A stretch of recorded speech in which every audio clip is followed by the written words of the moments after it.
Yo la famille, comment ça va la famille? J'espère que tout le monde va bien. Mina Utskale Samades Maïdo. Et la famille, là, on est quand? On est mercredi, il est 22h. Et là aujourd'hui je me prends un petit moment pour moi, c'est le soir. Comme vous pouvez voir, on est en période de, comment dire, toujours de Covid. Et que il y a ce fameux, pas lockdown, mais ce Kinky Jitaisengen. Donc les gens, et en gros, ils ne sortent plus après 20h. Enfin, ils ne sortent plus. Ouais, ils restent chez eux, entre guillemets. Et du coup, c'est super calme. Donc je profite de ce moment, en fait, pour vous continuer, en fait, ma story, en fait, que j'avais commencé la semaine passée. Sur ce drama, donc, à Nagoya. Et aussi, oui, parce qu'en fait, il n'y aura pas de circulation. C'est super calme. Donc, on m'entendra bien. Et je préfère faire ça comme ça. Et je fais cette vidéo aussi tard parce que j'ai été vachement occupé en fait toute la semaine dernière, donc à travailler, à charbonner à Amazon. Bien qu'ils m'ont foutu une amende hier, ces salauds. Hier j'ai travaillé gratos.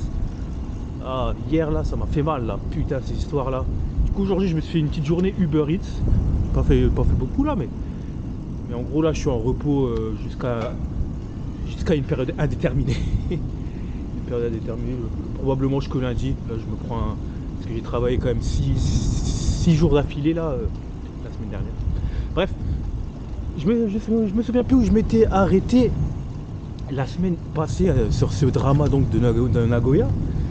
Mais en gros, je vais recommencer à partir de l'entretien qu'on a eu en fait. Donc l'entretien qui s'est déroulé la veille où je devais commencer le taf sur Nagoya. Donc ces jours-là, on était 5. Moi, mon boss, le boss de la société en face, enfin une personne vachement haut placée, et 2 managers. Donc ces 3 personnes en face de nous, âgées entre 60 et 70 piges, allez, entre 60 et 65 piges peut-être, en étant jeudi, mais en tout cas super âgées. Donc ça montrait un petit peu, c'est juste pour vous donner un petit peu l'atmosphère en fait de cet entretien, où en fait c'était un entretien qu'à base de respect, vraiment genre en mode honorifique. Voilà. Il y a un trait qui fait du bruit encore. Allez.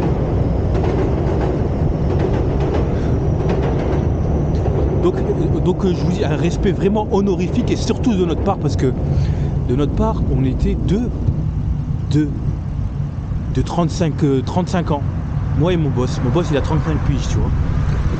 Donc en gros nous on était vraiment en position inférieure. Bref, voilà, je continue. Donc le boss en face voit notre devis, et là il se dit, bah Ido là il va pas faire 9h 15h tous les jours, c'est pas possible, il le fera pas, il fera 9h 13h parce qu'on a un problème au niveau des entrepôts et que les entrepôts vont pas être mis en service tout de suite. Non seulement ça, et en plus vous nous avez soumis 2000 yens d'essence par jour. Ça aussi supprimé, je ne l'accepte pas. Donc moi ce que je vous propose c'est 12 500 yens bruts. Donc dans les 12 500 yens bruts, il y a 2500 yens qui s'en vont pour les taxes. Donc en gros je toucherai 10 000 net. Donc c'est ce qu'il propose l'ancien, sans l'essence. Ça veut dire que le taf là en question, je le fais avec ma voiture. Il y a de temps en temps j'utilise leur camtar quand il y a vraiment beaucoup de matériel à transporter, de matériaux pardon. Mais en général j'utilise ma voiture. Et une tournée c'est 100 km, tu vois. Et 100 km, on avait demandé que 2000 yens. 2000 yens c'est... Je vais faire la... Comment ça s'appelle? Je vais convertir comme ça, mais 2000 yens ça fait quoi? À peu près 20 euros. Enfin ça fait pas vraiment 20 euros, mais la valeur en fait c'est comme si tu avais 20 euros en fait. La valeur monétaire. Parce qu'en fait cet argent là tu l'utilises ici en fait, tu l'utilises pas en France. Bref. Donc c'est comme si j'avais 20 euros.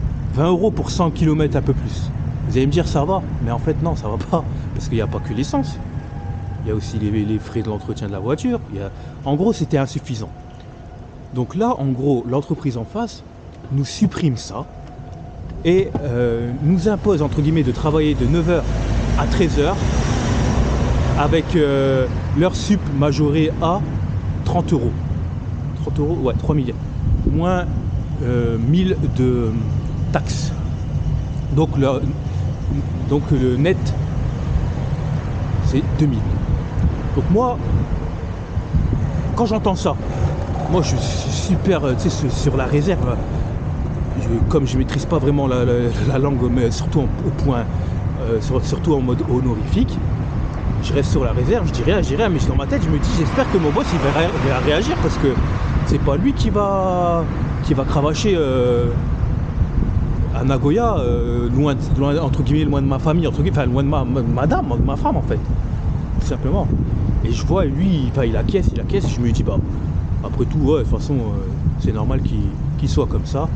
Bon là on est dans la galerie marchande, je fais une pause pub, comme j'avais dit, dans la galerie marchande la plus longue du Japon. C'est la plus longue galerie marchande du Japon, la famille. Voilà, c'est ici à Osaka, voilà. Donc on va rider ici, tranquille, tant que je vous explique ça. Donc je reviens à mes moutons. Donc bon voilà, l'entretien est zéro, je me dis bon il réagit pas, bon c'est après tout respect, etc. Et peut-être qu'il leur dira par la suite. On finit cet entretien, je lui dis ouais non, là non ça va pas et tout. Écoute, moi dans ma tête c'était 19 000 et tout, c'est chaud et tout. On passe à la moitié. On passe à la moitié. Après la moitié, c'est un truc de ouf. C'est pas dégueulasse, j'avoue. Pour 4 heures de taf, c'est pas dégueulasse. Mais c'est moi qui va faire les allers-retours le week-end entre Osaka et Nagoya. Ça coûte une blinde. Donc là, c'est plus du tout rentable pour moi. Comment dire, cet argent, je le fais en 5 heures chez Amazon, en restant chez moi, en voyant madame tous les jours. Là, en fait, au niveau social, ouais, ça vaut plus le coup. Et en plus de ça, on perd l'essence. Il me dit, ouais, c'est vrai, j'avoue, mais il faut pas que tu penses pour maintenant. Pense pour le futur. Là, dans le futur, dès que l'entrepôt il va s'ouvrir, tu vas voir, tu vas être bien de ouf. Je vais quand même mettre mon masque comme ça ici. Tu vas être bien de ouf. Tu vas être bien de ouf et tout. Je me dis ouais mais non, moi c'est pas ça le problème. Moi je veux pas manger des cailloux pendant 3 mois, tu vois. Je veux pas manger des cailloux 3 mois. Moi c'est tout de suite, on n'avait pas convenu ça, tu vois. Je suis mode, ça c'est pas, à la limite c'est pas mon problème. Toi tu m'as dit ce sera ce prix-là. Et c'est le nerf de la guerre, c'est l'argent, tu vois.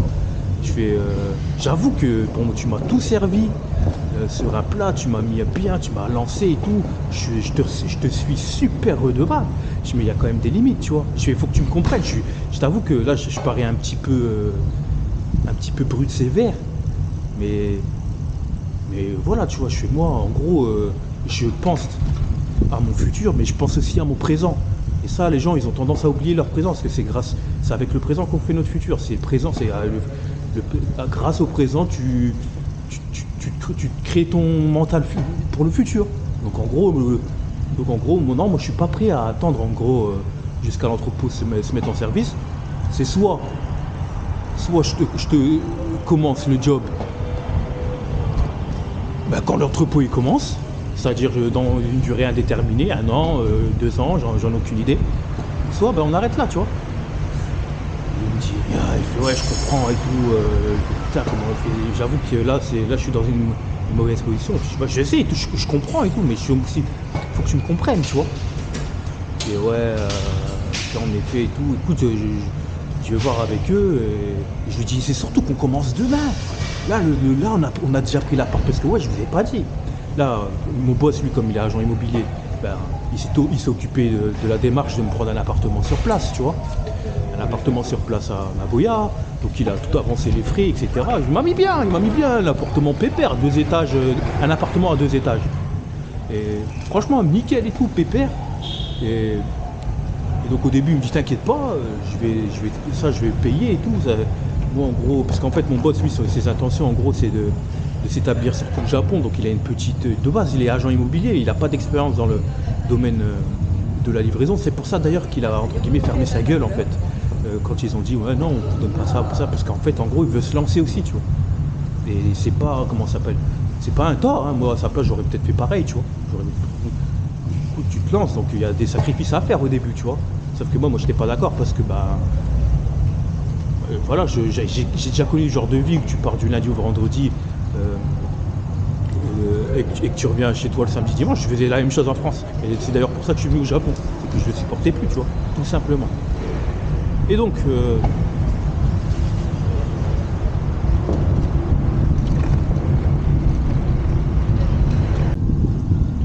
putain, il y a une gadie là. C'est une girafe. Wow. Elle a mis des escarpés là, laisse tomber.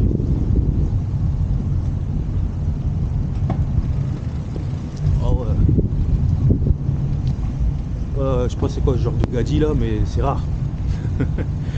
Putain, j'avais perdu mon fil à cause de ces conneries là. Putain, c'est le chétan, il est hardcore, hein, frère. Il te retourne le cerveau, hein. En 2-2. Hein. Ah ouais, il fallait que je vous partage ça. D'habitude, on partage pas trop ce genre de dé. Allez, frère, on partage, c'est bon. Hein, allez. Faut pas commencer à cacher les bails comme ça. Hein. Donc, revenons à mes moutons. Donc en gros, je sais même plus, franchement j'ai perdu le fil, putain que c'est connerie. Donc en gros, lui il veut s'établir donc un peu partout, donc il a une petite microstructure au Tokyo. Là on m'envoyait à Nagoya, bah, il aurait donc sa petite structure aussi à Nagoya, mais dans le domaine cette fois-ci de la livraison, son premier domaine. Dans les livraisons. Donc en gros, bah, il était chaud à prendre l'appartement. Bah, il m'a pris l'appartement, il a tout payé, les frais de démarrage, etc. Il a tout pris en charge, vraiment tout pris en charge. Et donc, ben voilà, donc ça c'était déjà lancé. En fait, toutes ces démarches-là se sont lancées. Et après, après on a eu cette mauvaise nouvelle, en gros, que le prix, ben, ça va pas être ça et tout. Du coup, ben, ça nous a foutu dans la merde, tu vois. Et moi le premier, tu vois. Moi le premier, au niveau financier, c'était pas top. Même si j'avoue que l'appartement, il était payé avec un petit astérisque parce que ça a changé au cours de route, je vous l'explique tout de suite. Donc c'est que quand j'ai commencé à taffer, une semaine après, mon boss il me dit écoute, mec, là, j'ai fait mes calculs et tout, il va falloir que tu payes en fait la moitié du logement dans lequel tu vis, qui me coûtait à peu près 35 000 yens. En fait, voilà, je ferai le calcul plus tard. Donc en gros, c'était double poney, tu vois. C'est que tu perds une baisse salariale et en plus tu as une charge salariale supplémentaire, tu vois. T'as une charge salariale, t'as des frais supplémentaires. J'ai dit, ah ouais, là vraiment, ça fait mal. Donc en gros, on s'est entendu sur le fait que moi comme j'étais pas d'accord, je dis moi je vais en parler avec madame, donc le jour de l'entretien. Le jour de l'entretien avec eux, à la fin de cet entretien, moi je lui explique que j'étais pas d'accord, donc je lui dis écoute, je vais en parler avec madame, parce qu'à ce moment-là, madame, elle était venue avec moi à Nagoya m'aider à emménager dans ce fameux appart. Ma femme restait toujours sur Osaka, vu qu'elle tape sur Osaka, donc on a gardé notre logement ici à Osaka, et donc en fait elle est venue m'aider en fait, tout simplement. Et donc ce soir-là, je rentre, je lui explique, elle fait ah ouais, tu vois, elle rigolait un petit peu, elle fait ah ouais, j'avoue et tout.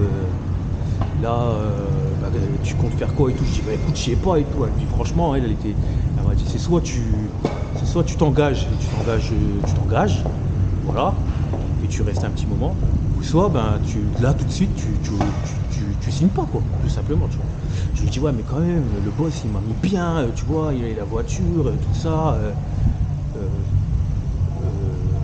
Elle me dit, ouais, c'est sûr, mais tu sais,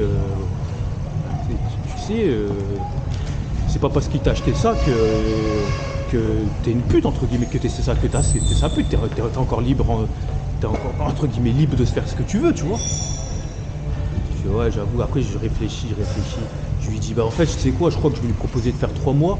Parce que je me sens quand même redevable, j'aime pas en fait, tu vois, ça fait trop enfant gâté pourri, tu vois. Genre, non.